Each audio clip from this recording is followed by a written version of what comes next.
Hello everybody, my name is Rudy.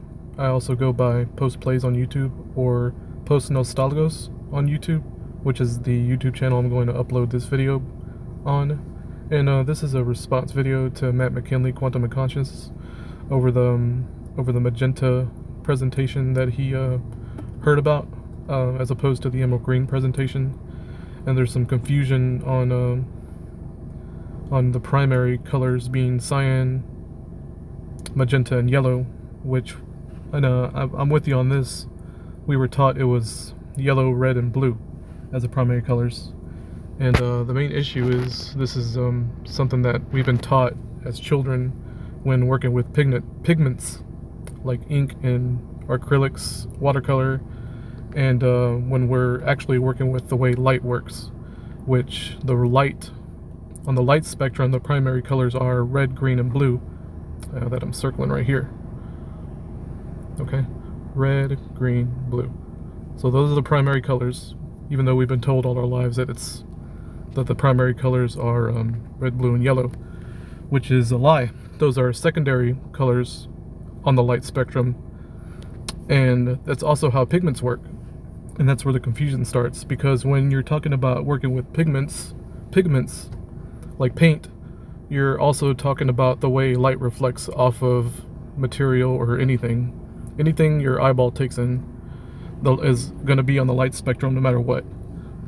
And the problem lies, the confusion starts, is when we're told that we mix red, blue, and yellow to make secondary colors, quote unquote. I'm using quotes, you can't see me, but I promise. When in reality, the way light works is their additive color mixing feature, their primary feature of the red, green, and blue spectrum is to make secondary colors, which is magenta, cyan, and yellow. It's right here. These are primary, these are secondary. And I know it's confusing. And what my main point of this video is, what I'm wanted to point out the most, you have green over here on the right, and which is the opposite of the magenta. Meaning, if you have a magenta object, it's absorbing the green light and reflecting magenta, which is a combination of cyan and yellow light. So the magenta presentation is absorbing the emerald green presentation. It's metaphysics. It's their creepy spells, their creepy symbolism. Emerald green is being absorbed right here by the magenta. Oops, the magenta right here. So that's what that means.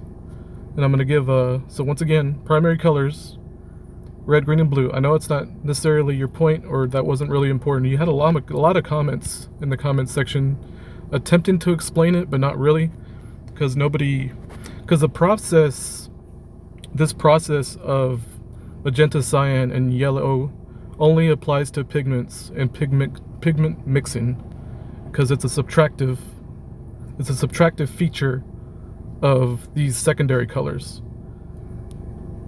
I know it's confusing. I don't blame you for being confused, but not a single comment mentioned that these colors right here, magenta, cyan, and yellow, are actually secondary colors, and you mix those to make other colors when it comes to pigments, not light.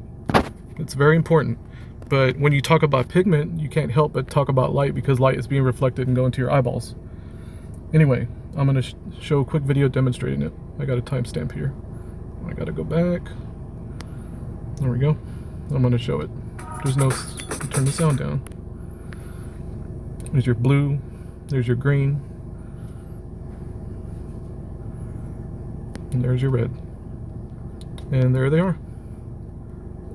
There's your white in the middle, because it's all hitting one object at once. So it's reflecting light. It's reflecting the white light.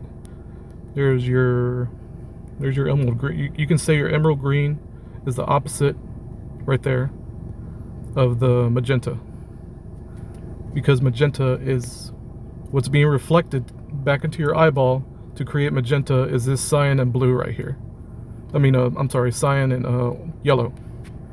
So primary colors right over here. Primary colors, primary colors, secondary colors when it comes to light. Now in the color wheel, in the artist world, we're told that the primary colors are red, yellow, and blue for mixing pigments. And that's the only case where that's true, where they're considered primary, quote unquote. But in reality, quote unquote, wow, I got to put stuff in quotes everywhere. The primary colors are green, blue, and red that make secondary colors. All right, I think I got that cleared up. And to be quite honest, this is all part of the lie that we've been told, the academia lie, the confusion that they want. To me, it's metaphysical. It's always metaphysical. It's always about degradation and confusion. Because I'm not gonna lie, I've heard of this. I've always been told that red, green, and blue. Red, blue, and yellow apply to pigments, and cyan, magenta, and yellow apply to light.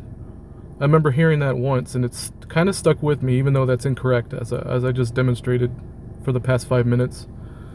And so I researched it. It took me about 30 minutes of research. It's not like I dug in a deep rabbit hole. And it took me a little while to kind of really understand. But then I realized that the magenta absorbs the green color, and reflects magenta, which is a combination of cyan and yellow. Oops, I hit pause on accident. I think that's all I need to say. Thank you for your time. Hopefully I didn't repeat myself too much. I feel like I have to repeat because I was confused, and I can see how it would confuse other people.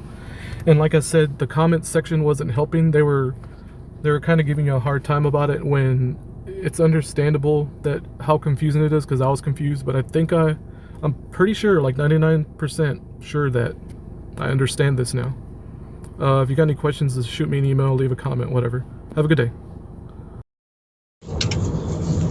Hey guys, one more thing. I'm driving while I'm saying this. This is kind of a post edit after the fact, magenta, whatever. Presentation, emerald green, yada yada. Well, I forgot to mention that this light thing is I very, very much believe that these light spectrums shenanigans all rely on what I call the Black Mirror reality. We are in a void, quote unquote.